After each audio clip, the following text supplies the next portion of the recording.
And welcome back to the Chop Shop. I am Aaron. And I'm Damon, and I'm no Eh, longer yellow. I moved my setup upstairs, no longer in a crypt ass basement. I got some neighbors and windows, and hold up, bolt up, Bolt bolt up, up, baby. No bolt up. longer, no longer a Simpsons character. No, no longer jaundice the hell out. I'm chilling. Yeah, well, Uh, yeah, so just one little housekeeping thing we kind of just want to say at the top here, just so it's not a shocker, and you're double checking yourself a couple weeks into this, but through the off season, probably just going to be cutting it to like an hour. If we go over, not going to be a special event or anything like that. They're just definitely going to be shorter episodes, especially here in some of these lull periods. Pre-draft. Now, I do think, and correct me if I'm wrong, Damon, but I do think once we get really far into some of this prospecting, I do think we'll probably get over an hour in some of those. yeah, I think so too. And we have to remember also, this show was never meant to be 2 hours an episode. That kind of just No. happened. And then it happened like four straight times, and we just decided that's what we're doing. So Yeah. we always kind of wanted to go an hour. If it stretches beyond that, cool. But you know, it's off season. We're not going to be rambling about a bunch of bullshit. And so it's going to be a little shorter. Maybe Mhm. diversify our topics and stuff, branch into different sports, all that. Yeah, and also think that's just kind of a testament to how it started out. Like when we started doing this thing, is we didn't really want to do 2 hours, and then We we were just aiming for started. an hour. Yeah, and then we were liking it so much that we were just yapping for 2 hours, and then it just became natural, and that's just what the episodes ended up being, so, yeah, for now, though, we're gonna keep it on the lighter side. It I'm just going to won't try. be all that much. Yeah, I think it will be easy for a while, but yeah, down the pipe, it'll probably change a little bit. There just won't be all that much to talk about. But we do have a few things here at the top of the show. We'll even address my team first. Big news.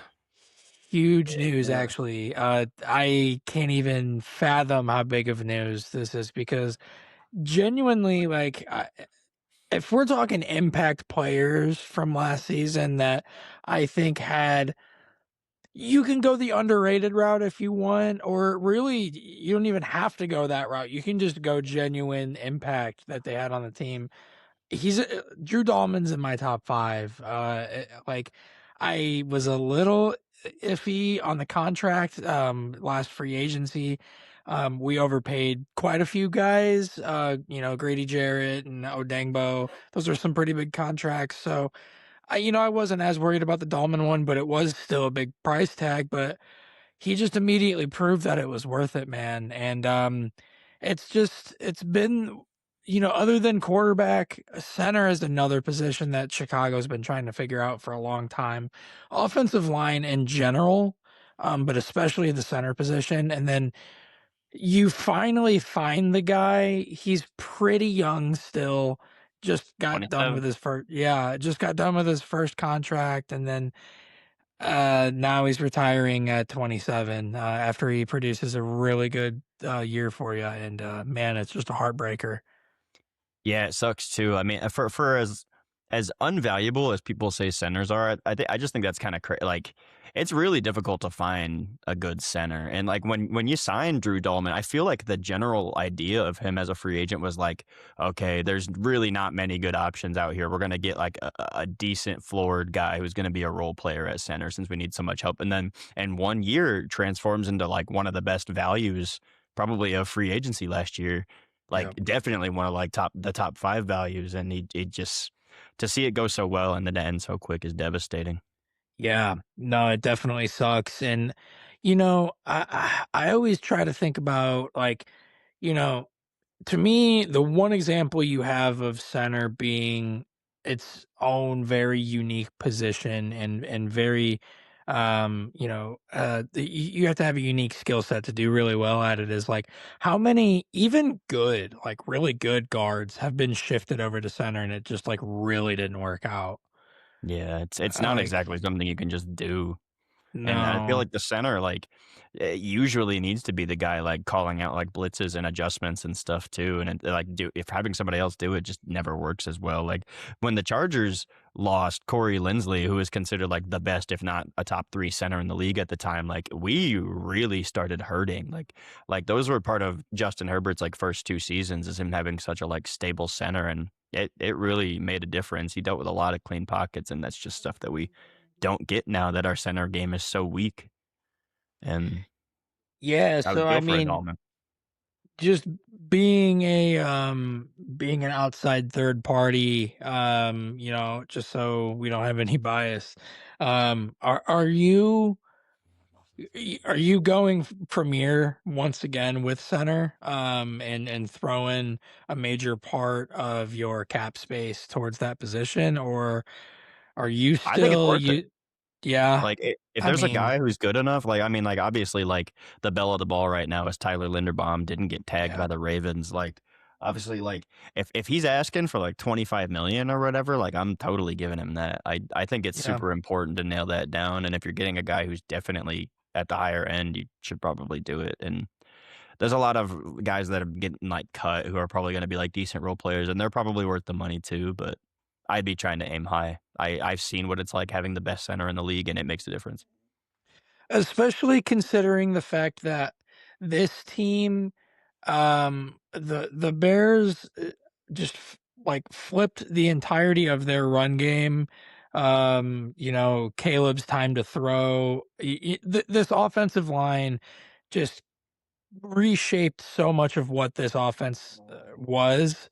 And I think even missing just one piece, or actually, if you think about it, really two pieces, because already you're looking into the left tackle, Mhm. with Ozzy missing time this year. So now you're looking at possibly the two most important positions in the offensive line that you have to take care of in this offseason. And it was in an off season that people were talking about this team making a big swing for like a Max Crosby, something like that. And I just don't see it. I already really didn't see it.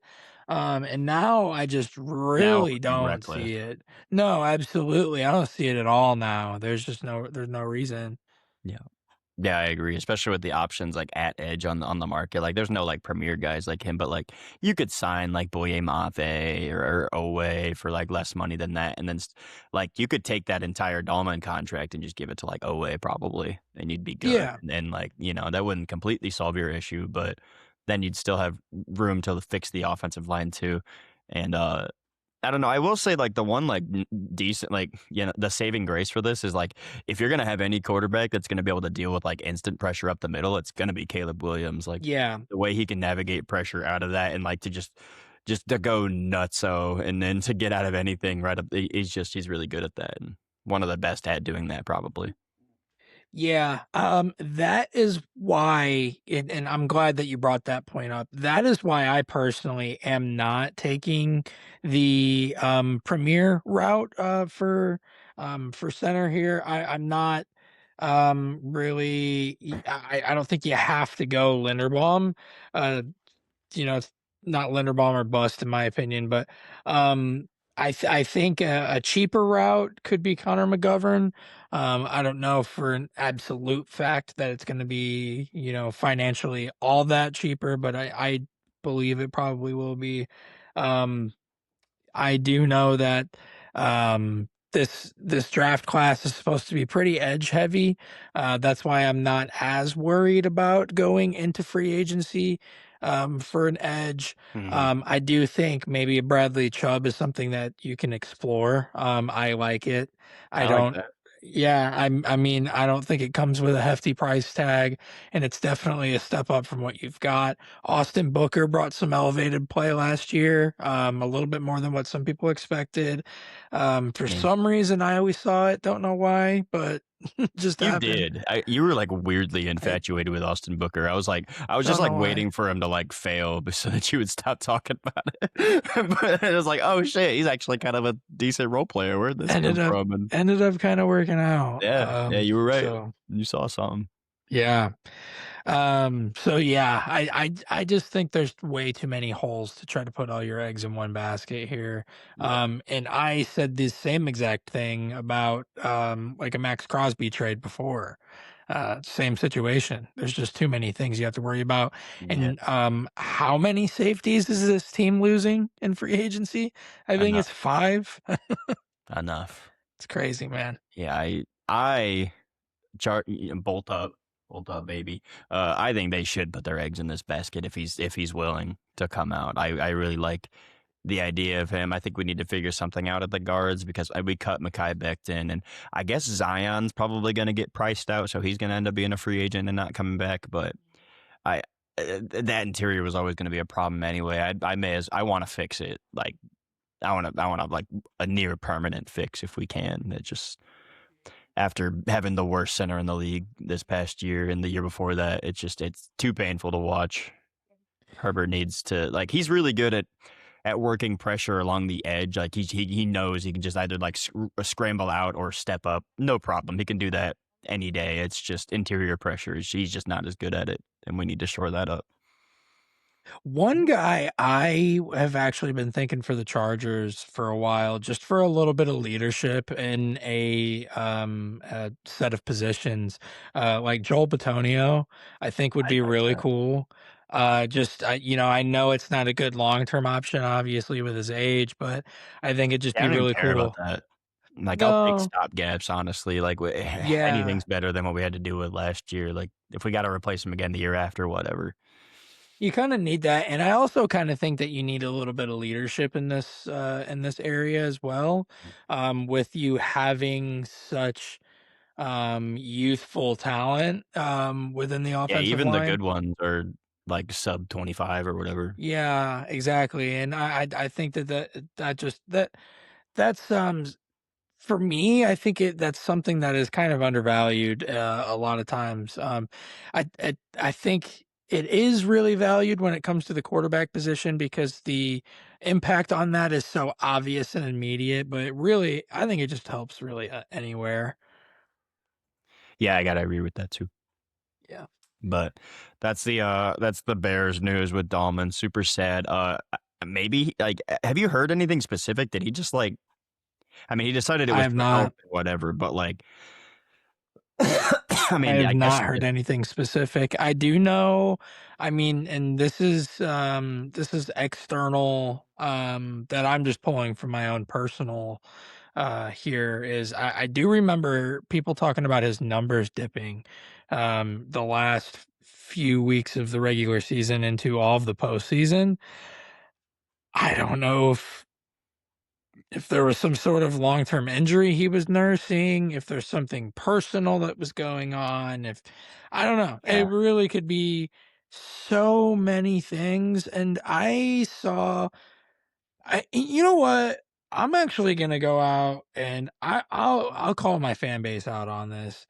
I actually straight up do think Chicago Bears fans are some of the worst fans in the I entire world. I think I saw the tweet The that you're guy that talking said about. that, like, if guys make decisions like this, they need to be, like, Punished or reprimand whatever. yeah, Yeah, bro. what? Are you Yeah, I joking? I saw some guys in the group chat. They're like, "Yeah, send him to prison, bro, for retiring early."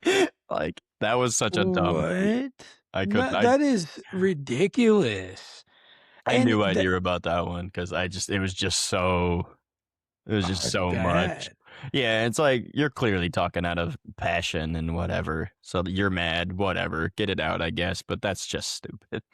Like Ridiculous. it benefits the team too. It's like he decides he doesn't want to play anymore. Okay, would you rather him just like make all that money the next 2 years and play like garbage because he's completely uninspired and like worried about concussions and stuff, or would you rather him just call it, you save the money and you move on? Like, give me Yeah, that we get anytime. the money back. It's not Yeah. like we still have to pay him his contract the next 2 years. Right. Yeah, that would suck if you signed like a 4 year and then you just, no, I'm gonna walk Just away. after Where's my 1. guarantee? No, Yeah. no. No. And like And, like from his yeah. perspective, at least he didn't do the Nazir Adderley thing. Like when his contract was up as a second rounder and he was ready to make it, like he had like a breakout season and was gonna make something in free agency. He called it then, and then like now 3 years later, he's trying to come back, and it's like, dude, you should have just signed a contract and played one more year. Like, I get player health and safety and stuff. Like, obviously, I know CTE is like Oh, looming over it's everybody, huge. but Yeah. it's, to do the 1 year and make some money at least. Yeah. I crazy, crazy man. Crazy. We'll see if he ends up coming out of retirement in the future. If he does, I Future Charger if he does, but I really hope that I am mature enough to not be very upset when that happens. it's like 2 Um, years from now, yeah, oh god, that'd be and so we, like, still need a center, and he comes out of retirement to not play for He's like, us. "I'm coming out of retirement, and I wanna play for the Packers." Yeah, Dude, oh god, oh my god. yeah, Jeez. that'd be something. That'd be I something. yeah. But, we can get into some other news that, is, You wanna in talk the old NFL world. What's about up? Daniel Jones a little bit? Yeah, yeah, actually, you take it away on this. I'm Yeah, he curious on your signed thoughts here. the transition tag, which is I always forget that that's even a possibility. I don't know why, I just never occurs to me, but apparently in doing this, they save, like, 6 million a year, and he's allowed to negotiate with a different team, and if they decide they wanna pay him more, then the Colts can match it and pay it as well, which, like, seems like a perfectly, like, almost too reasonable of a task. It's like, "Yeah, we'll give you whatever money, and then if somebody else decides you're worth more, fine, we'll pay it," which I guess I could see that. I just it becomes really difficult too because like we're now seeing that like Pierce is going to test the open market. Like they're like apparently not close in negotiating the Alec Pierce deal, so it becomes really difficult. Which they're talking about like franchise tagging Pierce. You can't do that anyway. Like what pay Pierce like 30 million or something? Like you can't do that. Well, and the problem is too, is it's all tied in together because Pierce doesn't want to do the deal because they don't have the quarterback situation figured out. So it's all Do a that. cat. It's an effect going down a line. So they just have to figure that out. In fact, that's why I kinda think the transition, tag isn't that great of an idea because 'cause you're kind of putting the ball in an you're putting it on another team's timeline and Yeah. letting another team essentially do your, negotiation for you, and Yeah, are they gonna call they the bluff? Like, is somebody gonna offer him like 47 million and the Colts just have to call it? Yeah, well, but then also, like, they don't care that the Colts are waiting to try to get this done because of or Alec Pierce. I almost said Alex Pierce, I do it Alec all the Pierce. time. They don't care about your timeline with Alec Pierce. In fact, they might also want Alec Pierce. So it's like, you Yeah, I know, mean, shoot, I would say probably every team in the league could use an Alec Pierce somewhere, yeah. like this and this was, like, my favorite free agent to talk about, and I just got more and more bummed over time, like, realizing he's not gonna make it, but, like, him being in the open market is gonna be really fun. It's gonna be a bombshell when he chooses his team. And I don't know if it was in our group chat or just you and I talking, but you had mentioned the other day about how this is actually going to turn out to like not be a cool free agency class. Because yeah, actually, there's a few that we've gotten word that aren't going to be tagged. That I'm super uh, shocked by some, man, yeah, honestly. dude, this Linderbaum freaking going under untagged is insane to me. I that is very, very surprising to me, especially considering what you had just said, where it's such a niche position that, like, when you've got high-end talent, you wanna keep that. Yeah, and, like, what's the top 5 centers even making anyway to where it's, like, not worth it to tag Not a him? big Like, I mean, deal. especially because like, Falele and Voorhees are fucking junk. Like, you're, like, surrendering your entire interior by not doing that. Yeah. It's I don't know. And he still could sign back, you never know, but, like, it's like, what do you like, I don't know. What maybe they know something I don't, and they just don't want him back. Who's to say? But Yeah, and one position that I think is getting a lot of love this free agency, and I'm curious to see where some of these names end up. Kenneth Walker, we got word that how did or he not get tagged? running back was the position, but yeah, Kenneth Walker was the reason I brought it up. Yeah, I don't understand this at all. I don't get it either.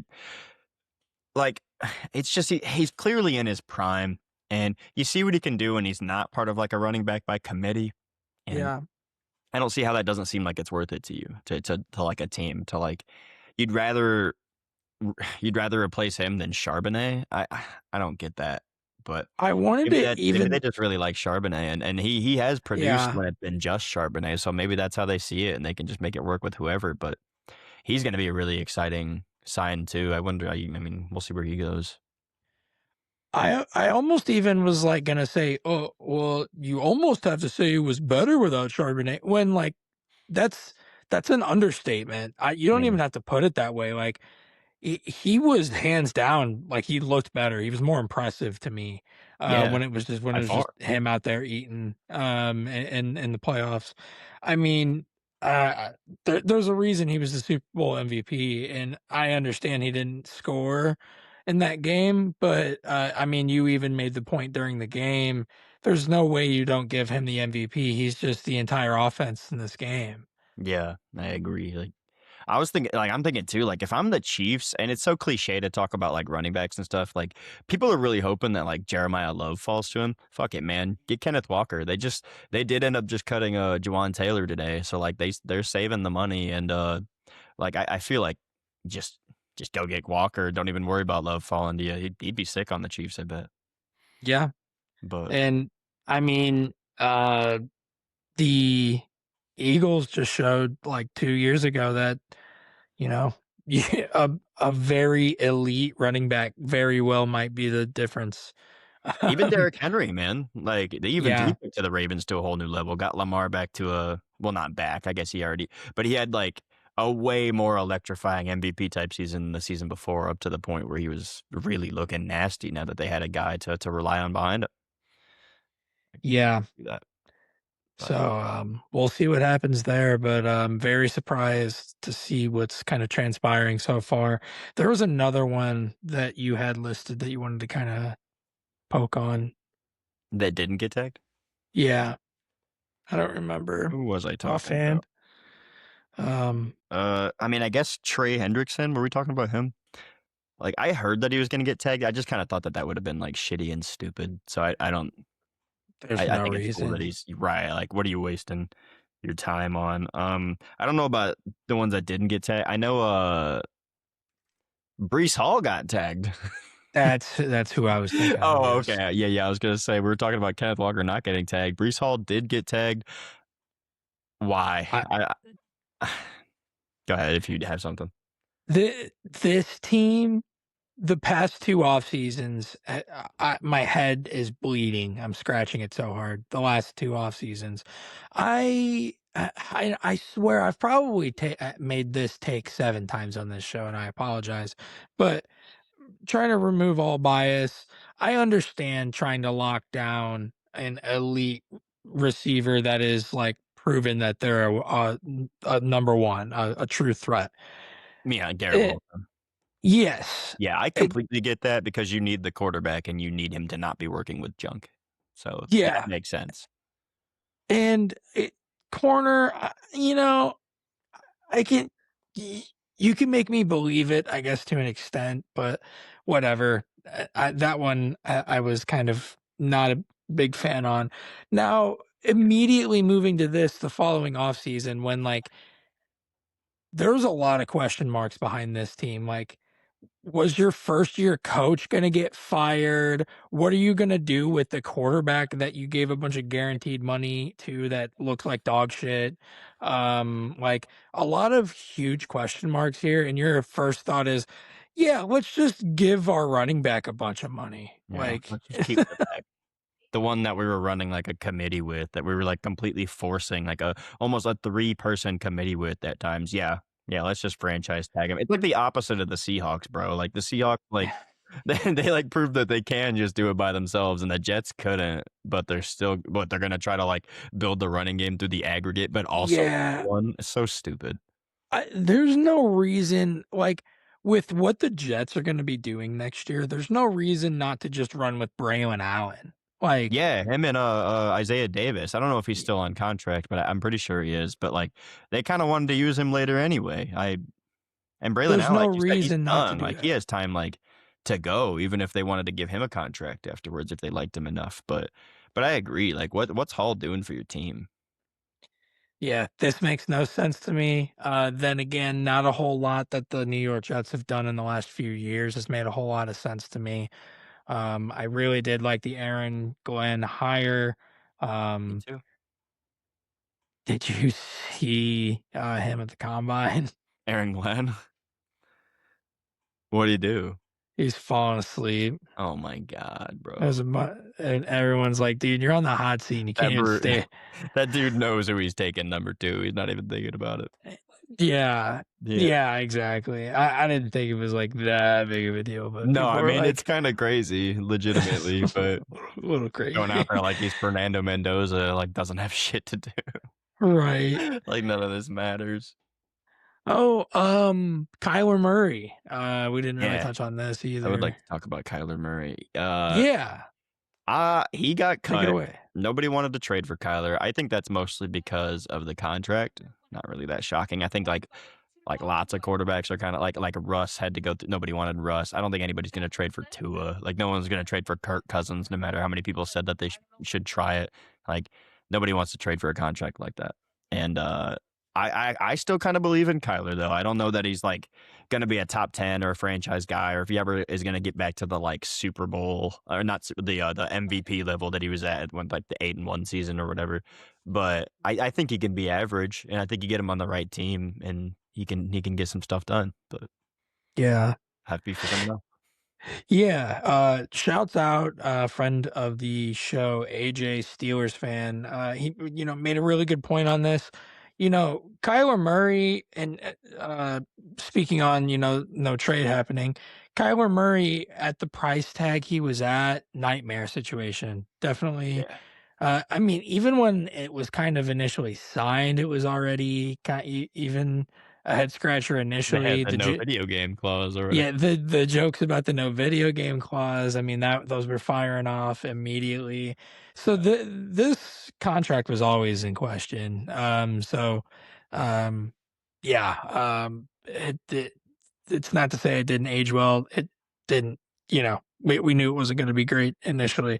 Yeah, But the nobody really point that liked the contract at all. no, not really. And, to AJ's point, but Kyler Murray on a cheaper deal now, especially to a pretty QB-starved league right now, kinda wild. There's always teams every year that Yeah, want and that are willing to be desperate but yeah, dude, get him on like the Darnold or Baker mid-level contract, man. I think you can really yeah, make something work. Uh, I hear he's most heavily rumored towards Minnesota. I guess Minnesota like really wants a quarterback, like they're done. yeah. And That's I so crazy, dude. that is crazy, but that's a topic for another day. I Yeah, really hope I want to see him on the Falcons, man. I think that would work so nice. Like the last time Kyler was really like a serious guy like that, it's when he got to depend on DeAndre Hopkins, and like you get that same kind of skill set out of like Drake London, and then build around the run game too. Then maybe you can get Kyler running the ball more since everyone's worried about Bijan, and I would really like to see him on the Falcons, but I don't think that's gonna happen. I don't hate it, especially considering, there's already been a lot of talk about Kurt getting out of there pretty soon. That was Penix being too old to have time to like develop and that he might yeah, already be a finished product and I mean, very easy. I mean, I don't see a reason for Atlanta, especially getting that fresh GM in there, um, that we're certainly getting picks for. Yep. Uh, Matt there's no Ryan is a reason. great GM, you're right. Mm. There's no reason to me that Atlanta shouldn't want to get a quarterback in there that is going to be fighting with Penix for a job when Penix is ready to come back. For sure.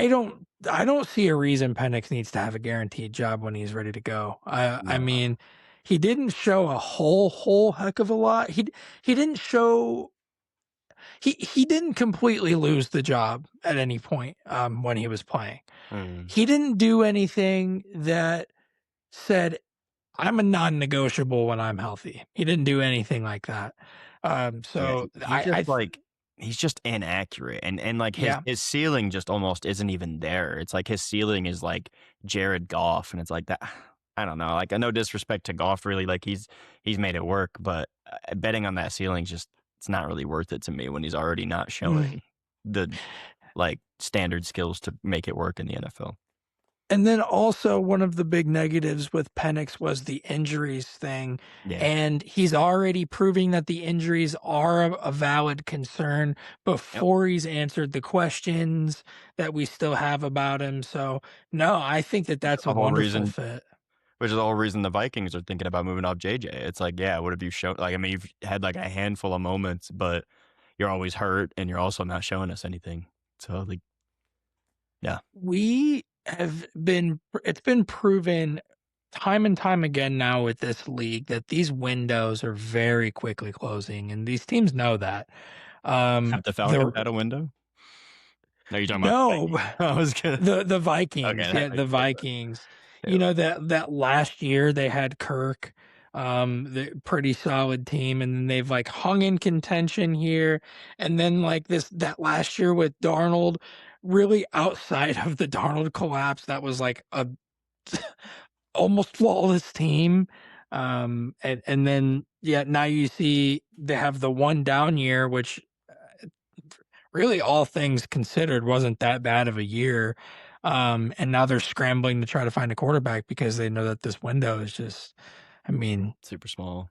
It yeah, is crazy how fast they went from we're quarterback proof, we'll take anybody to holy shit, we're in quarterback hell. Like in the span of a year, it's like, yeah, like teams will they'll change.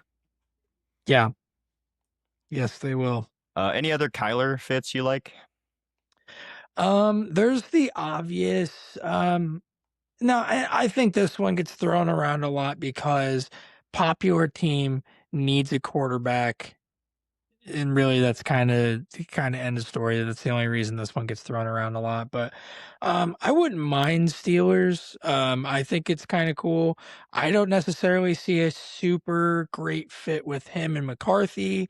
Yeah, Number 1, I don't see him fitting Steelers culture all that well either. what is Something just, Steelers culture? I and that's a great question as It might have well. just went out the door for all we know. Yeah. That's fair Yeah. enough. Very I totally valid get that though. The question. vibes don't feel it does it's like it feels No, like an elevated Russ, which I never believed in either. And no. yeah, but yeah, I Is that the vibe though? It just like this is a team that really just needs a quarterback, and this is a at least mid quarterback that's out there. I mean, I would like for them to get Kyler. My only issue with them getting Kyler is that like more than anything, I want them to just tear it the fuck down and rebuild. And like, I feel like you get Kyler, and then that's going to put you at this threshold where you're like just going to be mid again. I would rather them do the Malik Willis thing because like then you get the high end possibility, but you also get the high likelihood that he just completely flames out and you're trash. And then you actually get to Yeah, tank for once. So I would almost appreciate them doing something more risky rather than like safe, like, or maybe not safe, but like low ceiling, like with Kyler. because I think even with a Malik Willis, I think at the very most, I think the absolute ceiling there is he shows you that he's capable of being a part of a winning team. Yeah. I don't think that he is single-handedly winning games, putting you into that high-end mid-level tier that the Steelers have been in. Hmm. I think it's safe to say he keeps you away from that. I don't think, I don't know.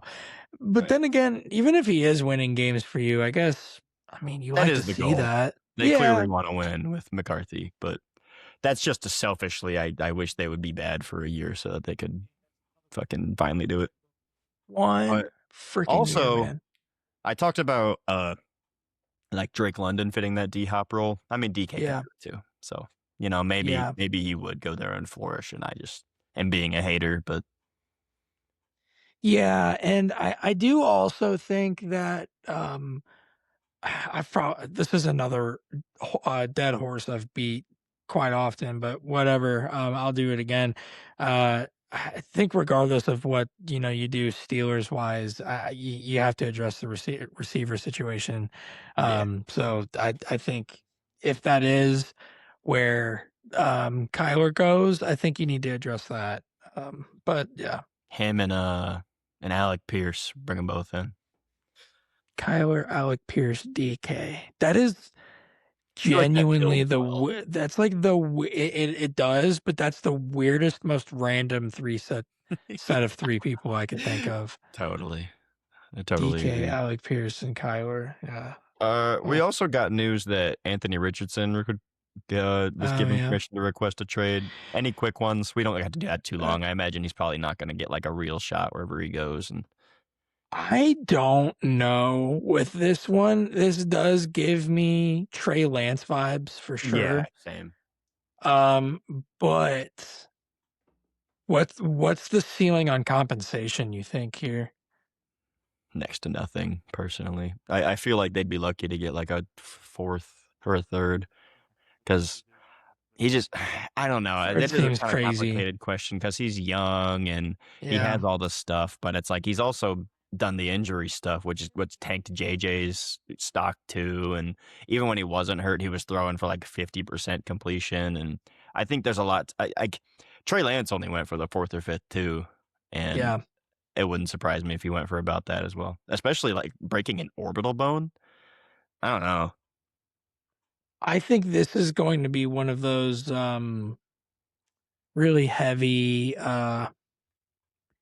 I can't think of the word. It's like certain criteria has to be met for a Yeah. it's going to be one of those picks, I think. You got to go to a specific location. Maybe he goes to like the Cardinals. I could see that. They don't have a Yeah. real chance of getting a quarterback. I could see them getting a Richardson or And like if he plays 50% of snaps, it's a sixth. 75, it's a fifth. 80, it's a, fifth, something like that. It's going to see him have go to something heavy like that. could see him go to the Browns. That'd be interesting because I don't think Shador is like a real bet there. Probably also not in great position to get a new one. I don't know. Yeah, especially with a new coach coming in there. Mhm. Yeah, who knows there? Get Monk in on the Lamar system. Yeah. Did you Uh, uh did you have any other breaking news that we had over we the last had week? Pickens got tagged. We really don't have to talk about Yeah, that at all. no. I think we kind of knew that was going to happen. Yeah, and then we had Stephon Diggs got cut. I think that's I kind did of want to talk silly. about this. Actually, I Yeah, forgot. I'll speak on this a little bit. It's kind of funny that I kept making it a point to bring it up whenever we would talk about this, that they built in an out to his contract for after this year. I made a point to always bring that up, but I always also said I don't think they're going to do that. There's no reason to, because I think that one of their biggest issues was weapons. And I think you're just making a bad problem worse by doing this. You've already agreed with me off the air on this. I do understand the move if it has to do with a lot of the off the field issues, from this year. I wonder if he's like literally just like a psycho, terrible locker room guy that Very well it's might be just the not case, worth man. it. Like I could totally see him like out of anybody just being like a toxic head case, not to completely demolish dude's character, but like you've heard it at multiple stops. He had the weird Texans thing where he had like 3 years left on his contract and they chose to just make it 1 year or two to get off of it Yep. faster. I don't know. There might be something there.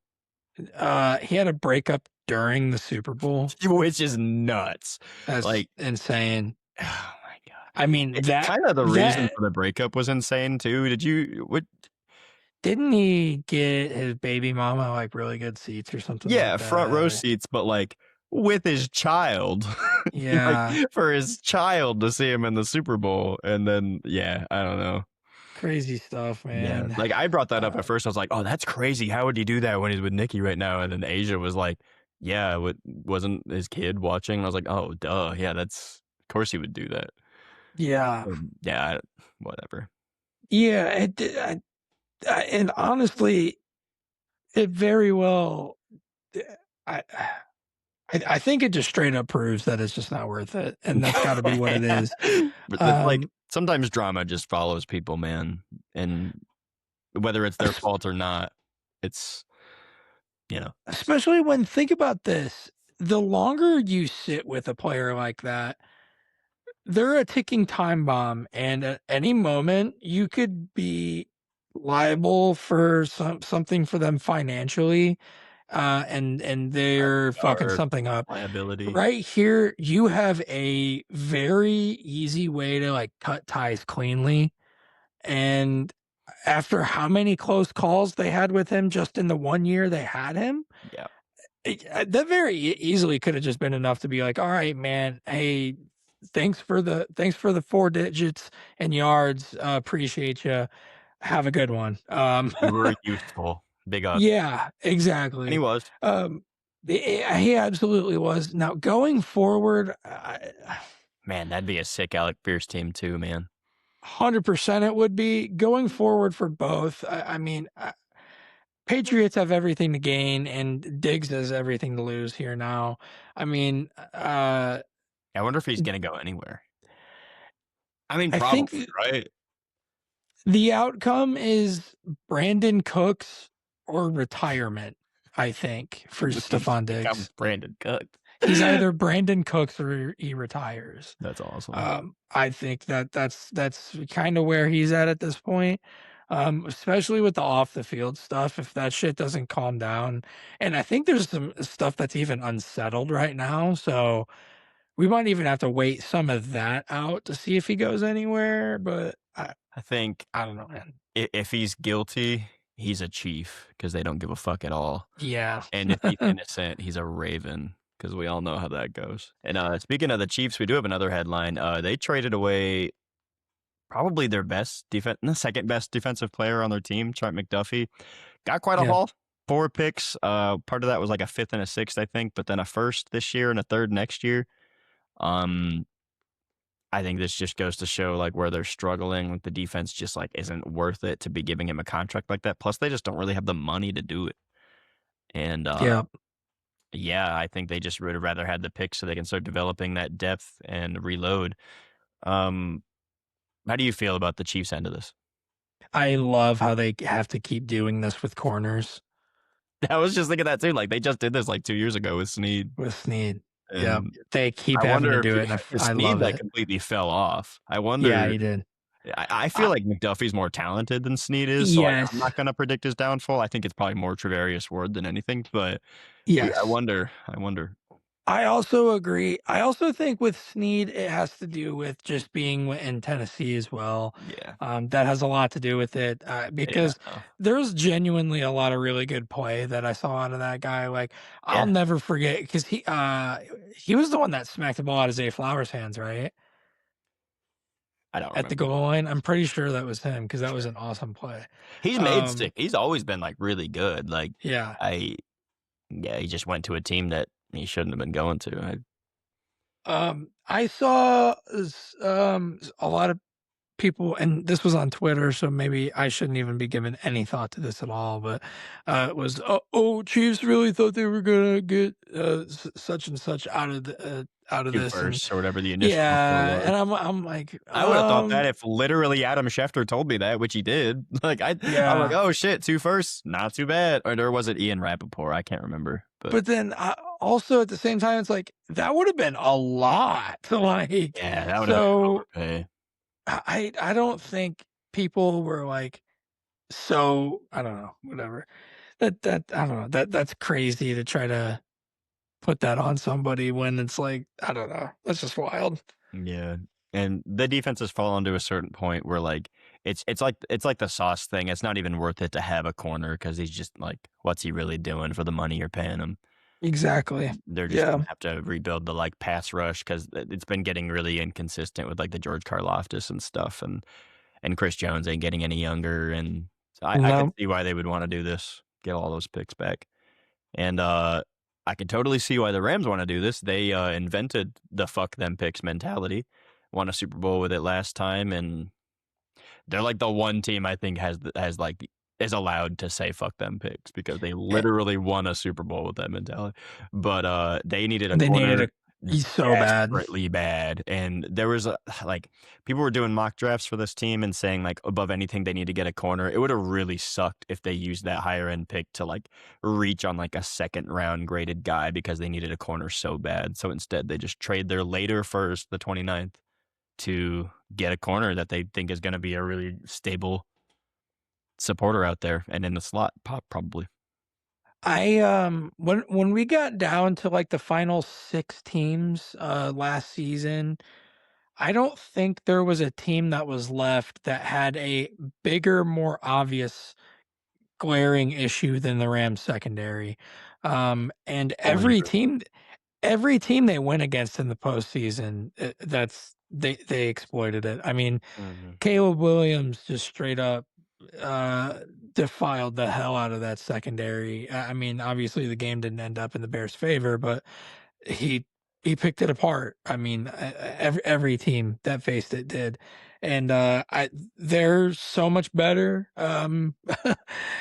Sometimes it really comes down to context on whether or not one player can make a really big difference, and I think in this situation it can, especially with it being a guy like Trent McDuffie. But yeah, we'll just have to see. Um, I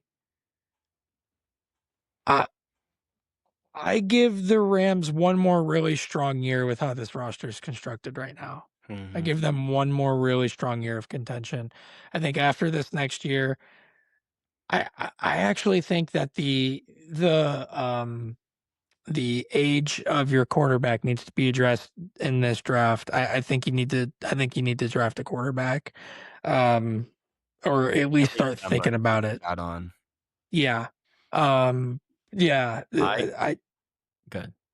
I just think that this trade solidifies the fact that you were making one more final push with the Stafford roster.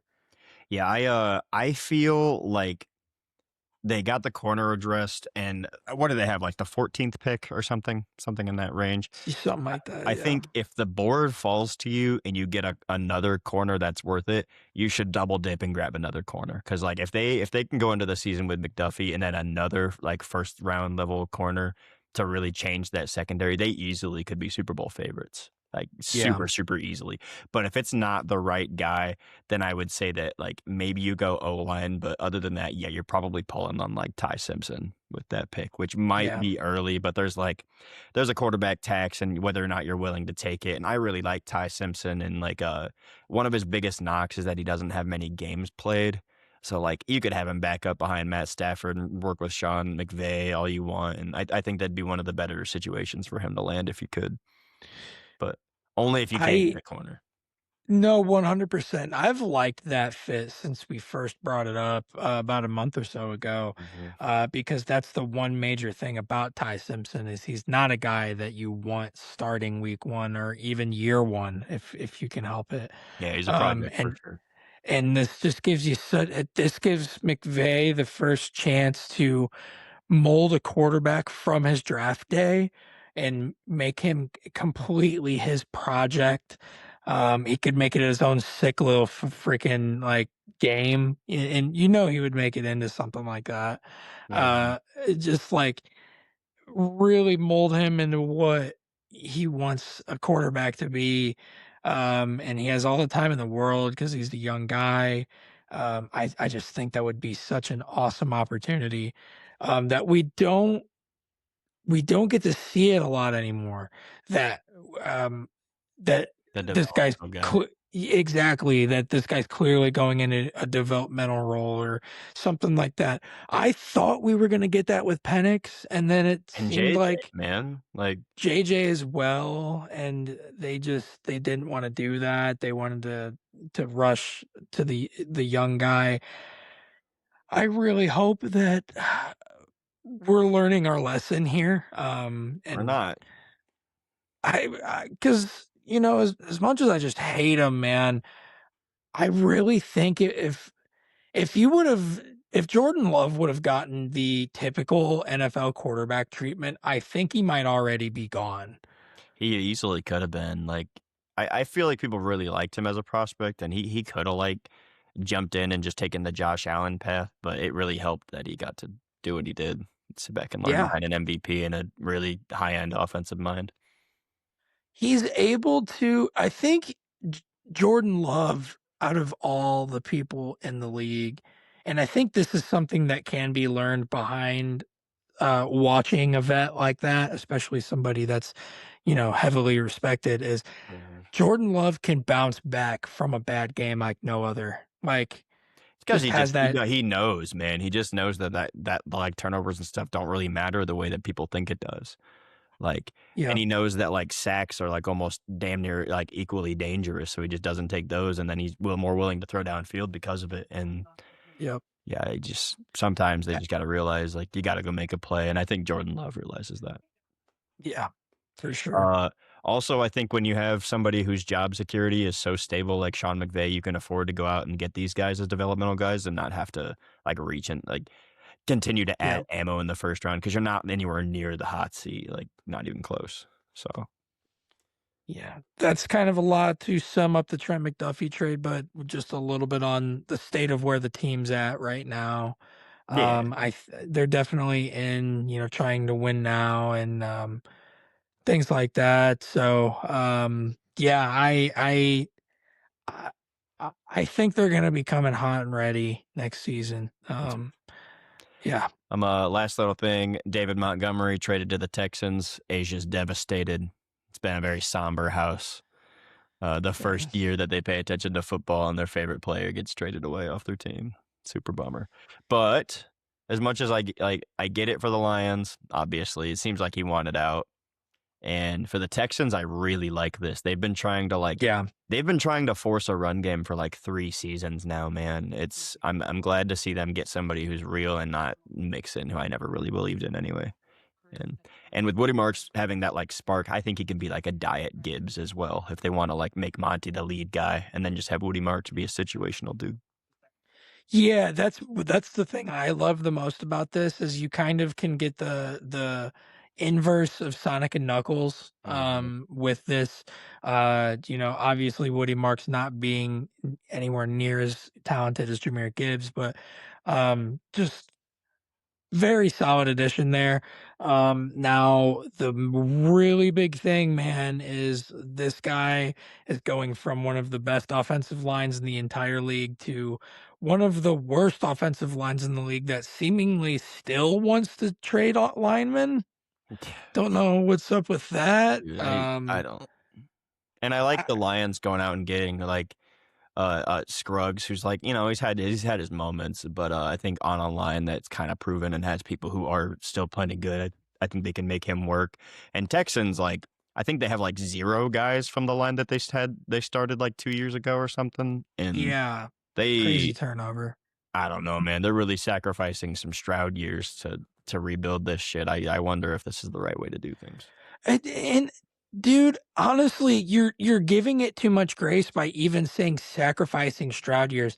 They're putting that man in conversations of not even being a franchise quarterback, of being Dude. like, you need Yeah, to people are talking about whether or trade. not they're gonna trade him, Yeah, no, but why are you asking me? it, and it's like a legitimate question, basically, Yeah. right now. Like, he looks that bad with how bad this line is, and he doesn't necessarily give it any, or give it any sort of favors or anything like that. He's had a lack of mobility, and we've always known that about him. It's always been a knock on his game. So it just makes it look even worse. So I think it's kind of warranted to even ask those questions about him. Yeah. Yeah. Now it'd be Um, stupid to trade him, but right, I mean, right now it would be yeah, silly, but yeah, he's gonna end up getting a Trevor Lawrence contract where they kinda just have to, like, take a risk and hope that he's for real, and then I think they'll probably be happy that they did it because I yeah. don't think he's a complete bum. I think he's just had I kind of don't either. some bad situations behind a line that, like, is literally so bad that they'd rather trade all their starters than to try to build it up, so Yeah, no, and I still think that there's something there.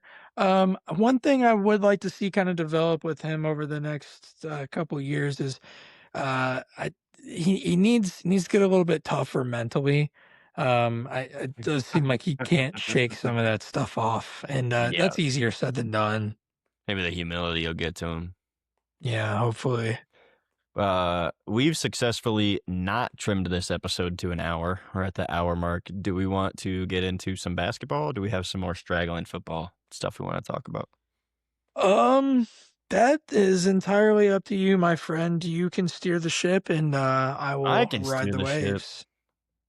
All right. We'll do some basketball. I kind of was just thinking about some like power rankings and stuff. So maybe we can just go to like top to bottom to make it easy. I was thinking like top 10. Who do you think, as of right now, March 4th, is the best team in the league who's most likely to take this?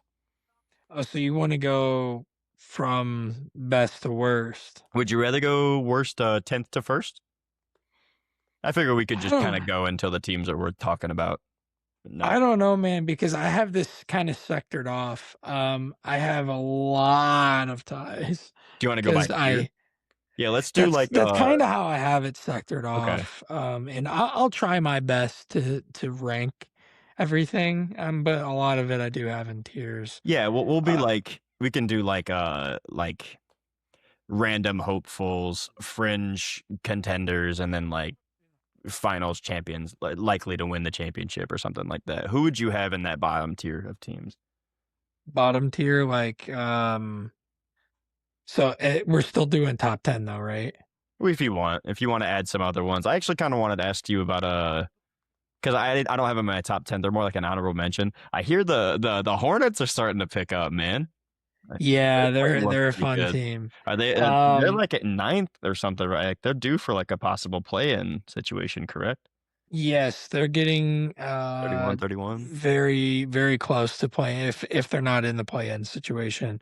Yeah, it has a lot to do with Constantinople. Yeah. He's been an excellent rookie. LaMelo has been playing really good basketball. Brandon Miller's kind of been in there to supplement everything, make sure everything's going according to plan. They've been a very solid team, and it's nice to see.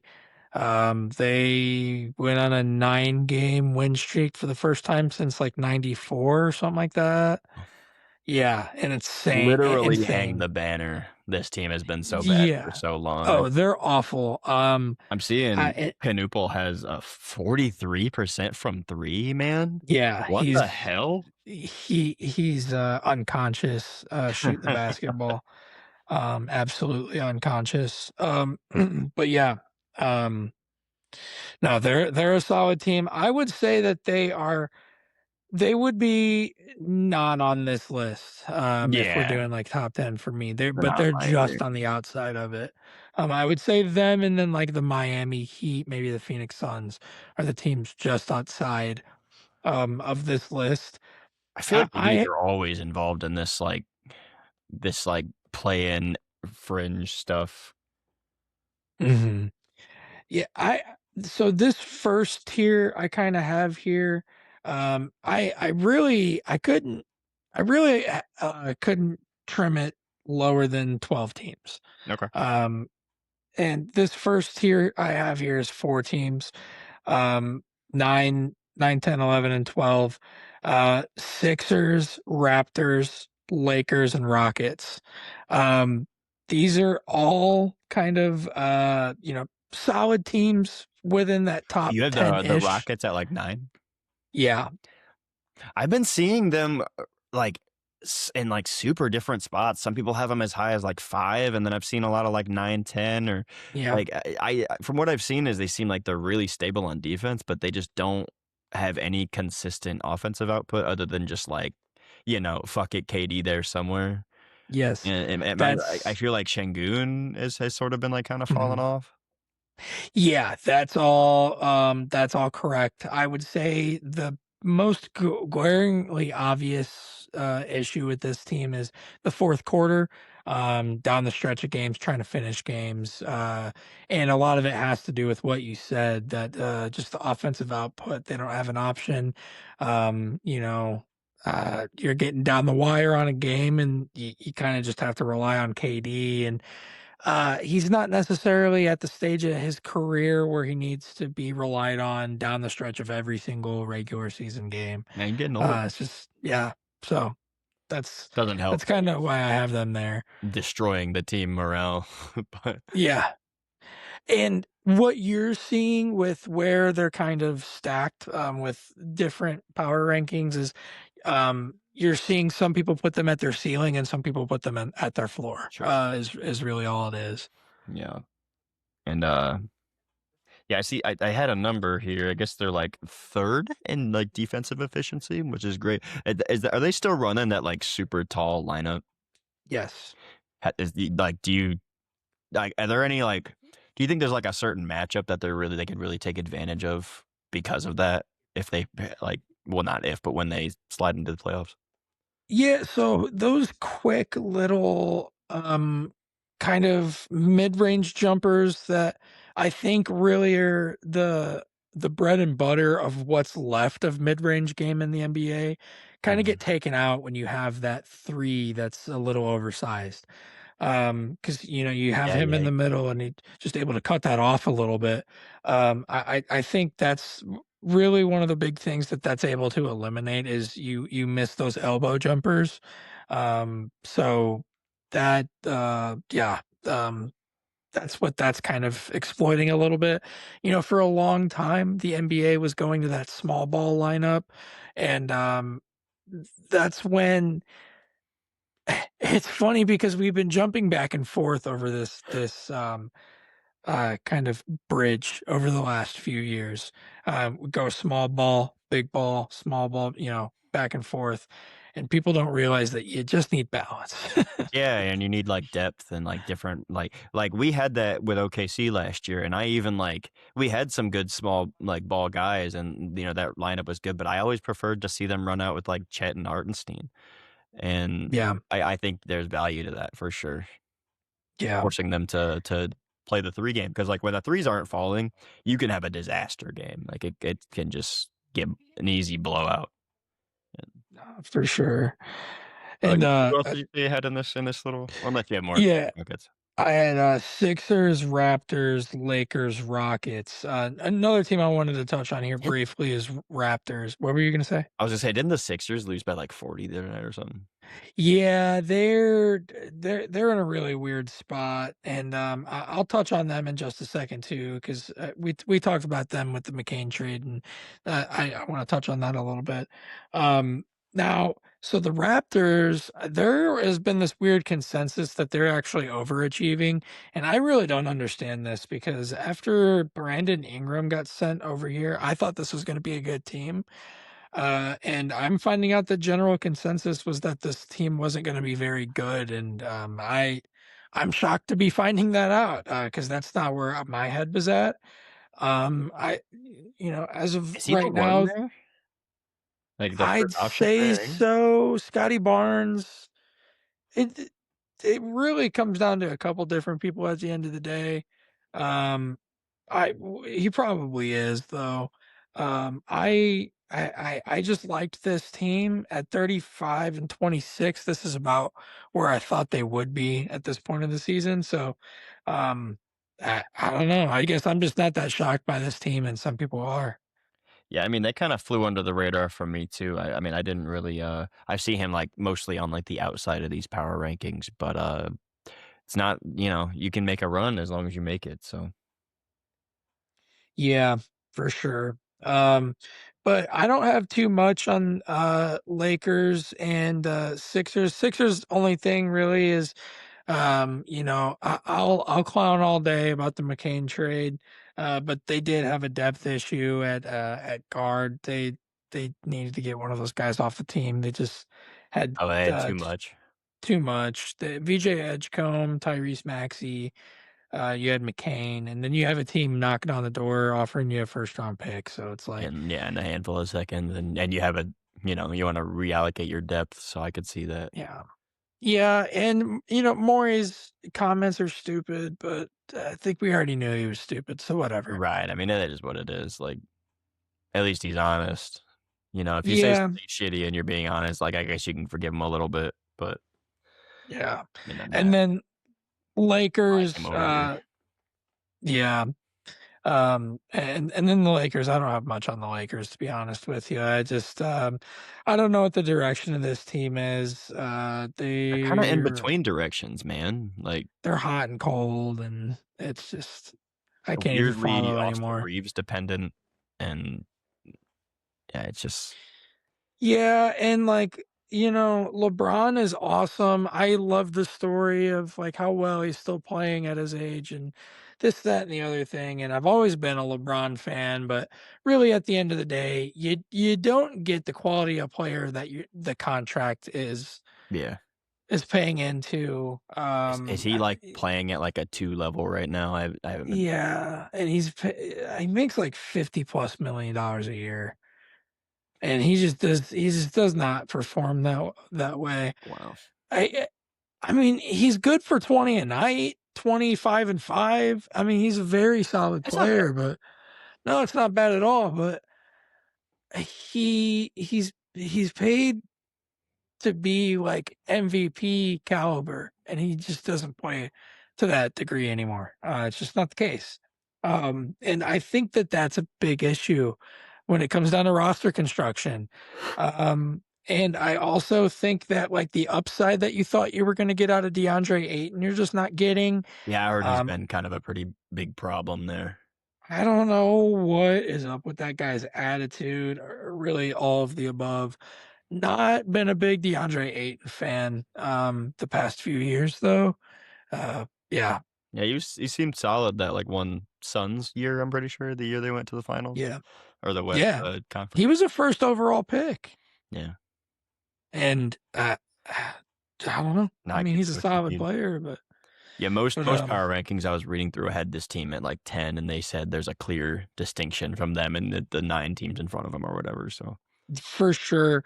Yeah, and in fact, I I would put them probably close to the bottom of all of these teams. I'd probably put them at my 12 spot, mainly just because, like, when they're bad, they look stinky, man, when they're really bad. Like, a team yeah, genuinely looks like they have no direction. I hear they've recently been doing good from like a hot streak from shooting, like from range and stuff. So like, Yeah. you know how that goes. That can just fall off at any point and it's over.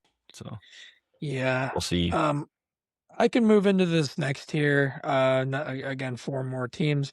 I got the Timberwolves, Cavaliers, Knicks, and Celtics in this tier. Knicks and oh man, that's I'd love to Yes. hear about that. I feel like the Knicks are like surprisingly like balanced and looking decent, and they had like a couple of pretty meaningful wins recently, right?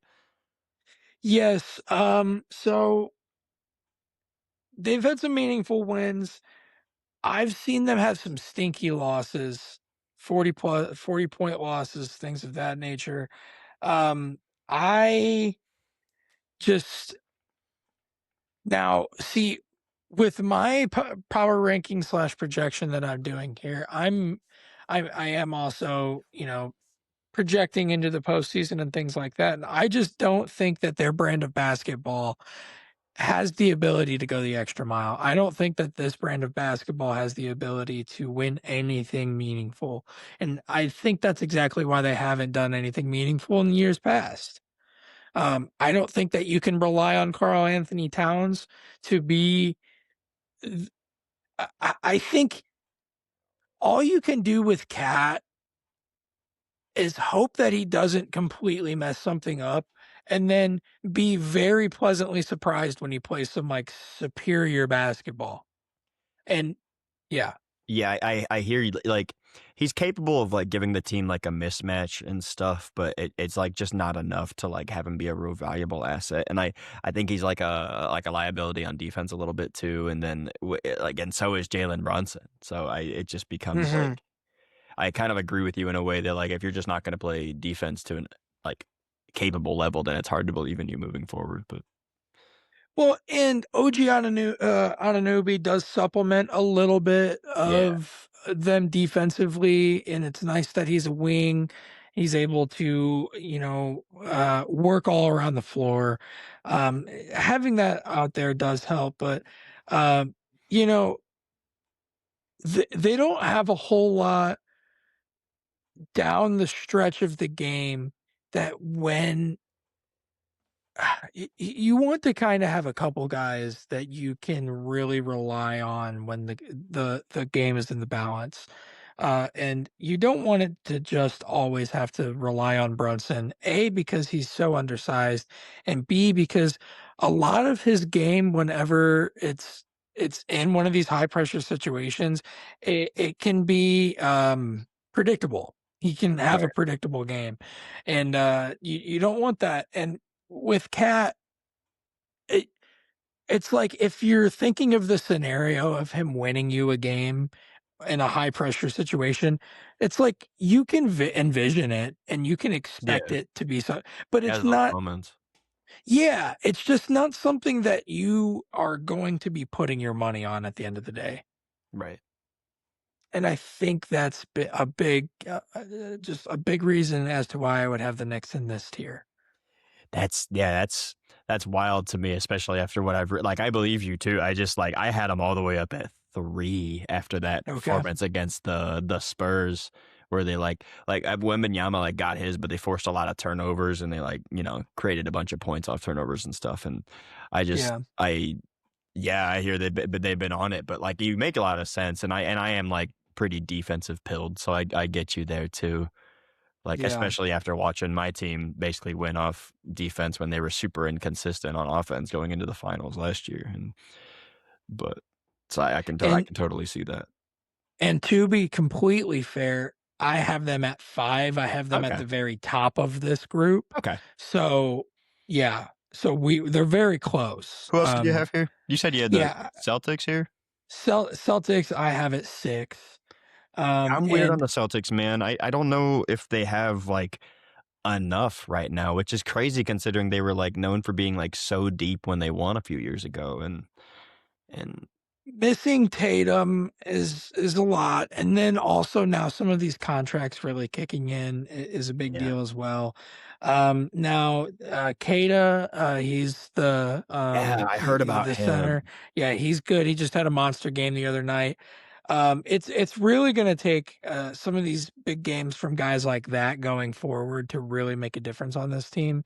I really thought that this team was gonna be looking for lottery pick this year without Tatum, and, now we're looking at them as a major contender, That's tough. without him even being back. It's a tough transition. Do you think Yeah, is he supposed to come back healthy? I hear he's geared. supposedly. We'll see. I don't have Who enough knows how information much on it. he didn't really do once he's back anyway, so after an Achilles loss, Yeah, like a major role player, which is, what he was doing when they won last, but I yeah. that's just a different thing. Who else you got here? Yeah, well, at 7, I have the Cavaliers. Really, I think after the Harden trade, they've solidified this team quite a bit. They're able to, and this is a really good example of it. Now you have 2 solidified game closers. That's just something that you really need to be that next level team. Donovan Mitchell and James Harden are both big game time, big bucket getters. They're game closers. So down the stretch of the games, you're going to be able to have them really solidify some of these wins. Really like Evan Mobley as well on this Yeah. squad. Yeah, he's a dog. I think Cavaliers have really kind of found their squad now. I know there were a lot of questions with Darius Garland when it came to playoff time and, his injury history, things like that. Now he's the Clippers problem, and I guess they'll have to see what happens with James Harden when the playoffs come around. Yeah, and I saw that, they're 8-1 when Harden is playing with them now, so, like, it looks Yeah, like even though he has to work through, like, some sloppiness and stuff and then some unpredictability, like, they're a better team when he's out there and they're creating plays with him, and I think that they have yeah, enough going on defense. I think this team, like, they're, like, kinda lower on a lot of people's power rankings as far as this top 10, but I feel like they might have something, man, like, a little bit of a spark to get over the hump come playoff time. And last year they kinda just got pacered. Like, I mean, they were desperate yeah. to beat everybody up until the Hallie injury. So like, you know. I have them at 7 just because everybody that is above them right now are probably a little bit more proven when it comes to the playoff time. Mhm. And I mean this as the Cavaliers as a franchise in terms of like the last few years with the Donovan Mitchell Cavs. They've kind of underperformed a few years now. Yeah. And then They've been also in, like, with growing years since then, and they just never got to, like, not growing. yeah. No, for sure, and then also the addition of James Harden doesn't fix that. So that's why I have them at kind of the lower part, And I had him at of 8, the so, second tier. like, I Yeah, yeah, I have them at 7, so, and, and then well, at I am kinda 8 thinking maybe I'll put them ahead of them, the Rockets, who I had at 7.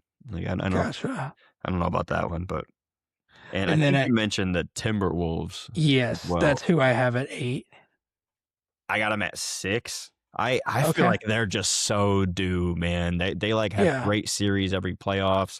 It seems like they're even getting better. They have, like, several different defensive options, and I'm super into defense.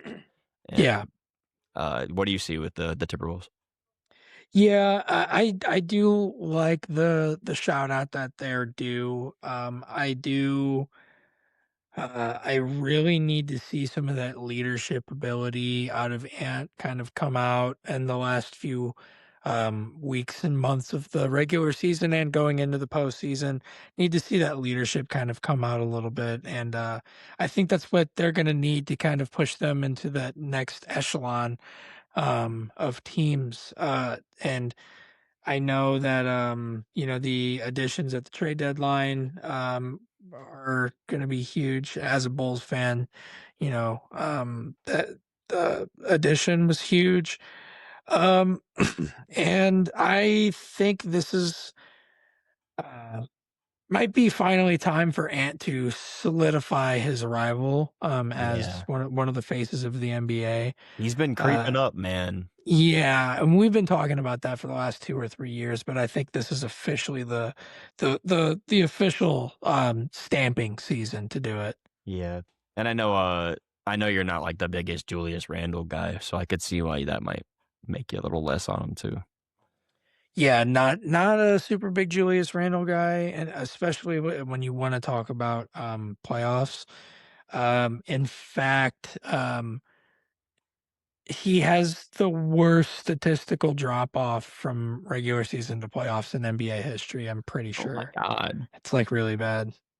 I noticed some bad moments last year, I'm pretty sure, but I think he was on the Knicks at some point, and I think one of their runs too, where I don't Yes. yeah, I don't think he was super solid then either, but Yeah, there was one run, I think he was shooting like 12% or something like that. It was something crazy. oh my god. Something stupid. Where you said So, you had them at 8 then?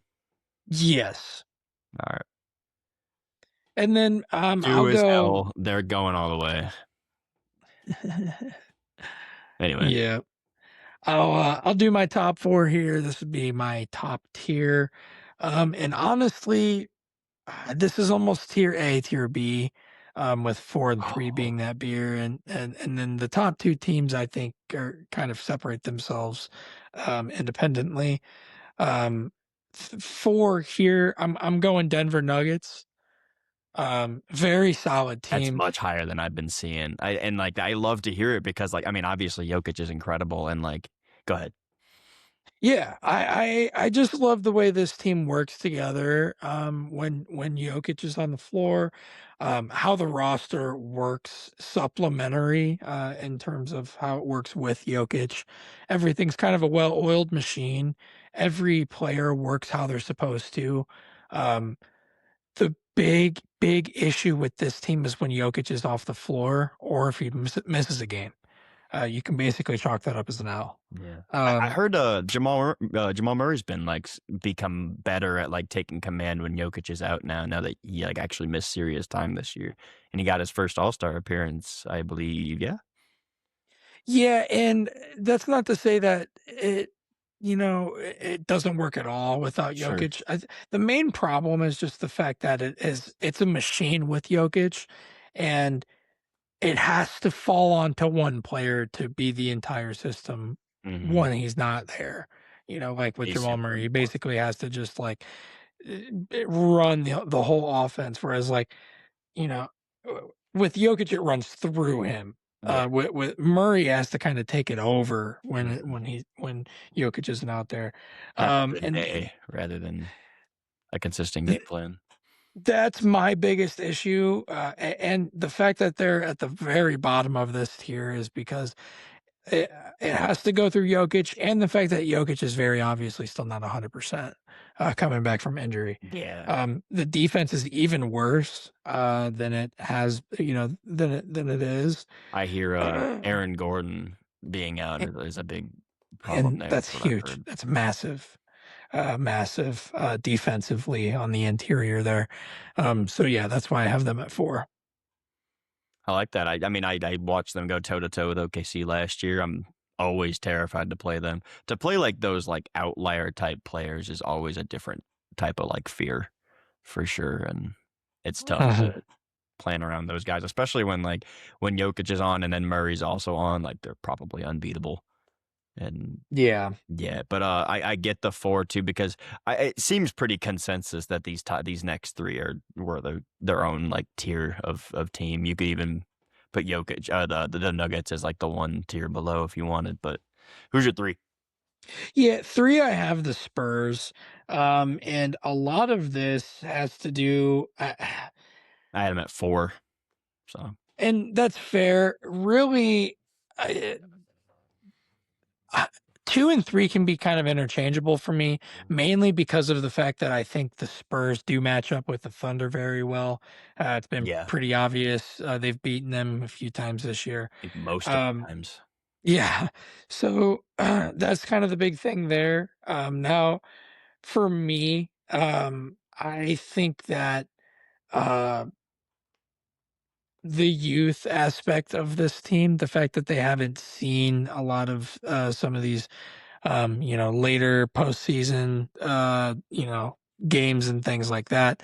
That's why they're held back a little bit. And then I'll even give a spoiler. That's why I have the Pistons next.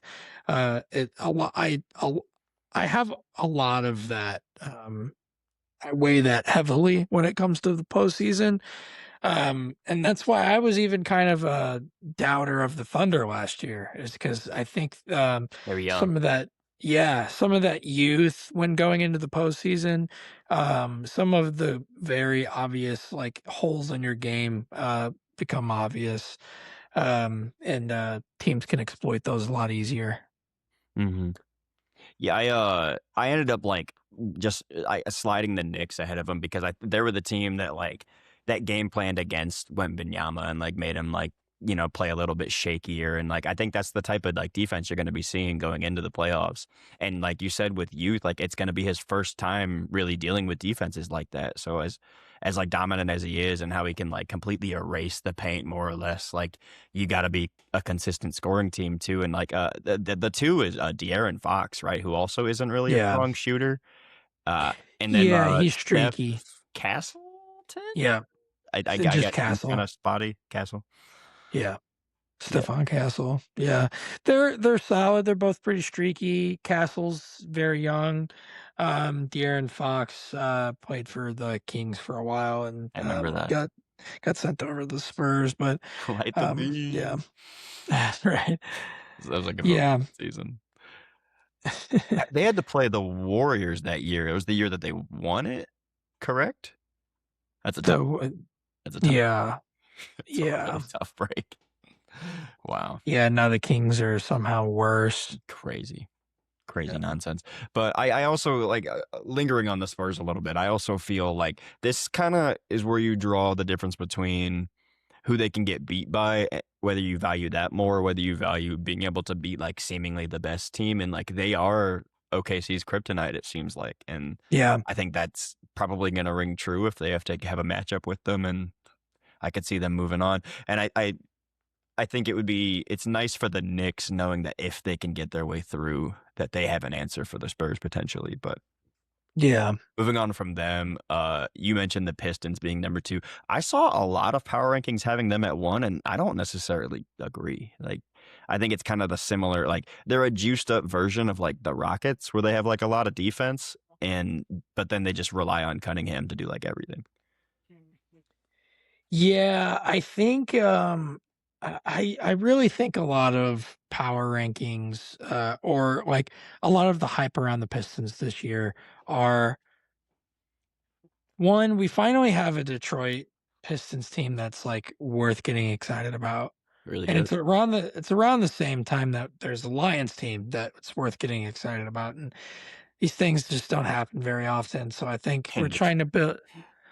Yeah, so a lot of unnecessary hype gets built, upon that when shit like that happens. And then, also, you know, people hate dynasties, and I think a lot of times people are trying to convince themselves that this Thunder team isn't a dynasty. and it's not yet, obviously, It's like not. and they had a super hot start and have fallen off, like, due to injuries and stuff too, but, man, they've had so many games now against these, like, really high-end opponents where they're really playing them to the end, even, like, while being still pretty hurt, like, that Cavs game was crazy. The having them, like, pull up so close to the Pistons, not having either of their top 2 starters either was pretty nuts, and I just wonder. I think the only thing that can hold OKC back from winning it again this year is if they get into that cheeky foul baiting bullshit again. Like that was like tanking them through the whole run last year, and that was their biggest risk to having a consistent offense. But Yeah. And yeah, we can honestly just get into it. Number 1, I have the Thunder. me too. Just since we, brought it up, and, honestly, for me, like, uh, it's crazy to me that they have almost like an issue now of having too much depth, Yeah, where, like, you're like, Cason Wallace is having insane games, and just straight up leading the team at times. McCain now, and super consistent from three, from what I've seen. yeah, Compared to two. and Plus, like showed. Caruso has been crazy again.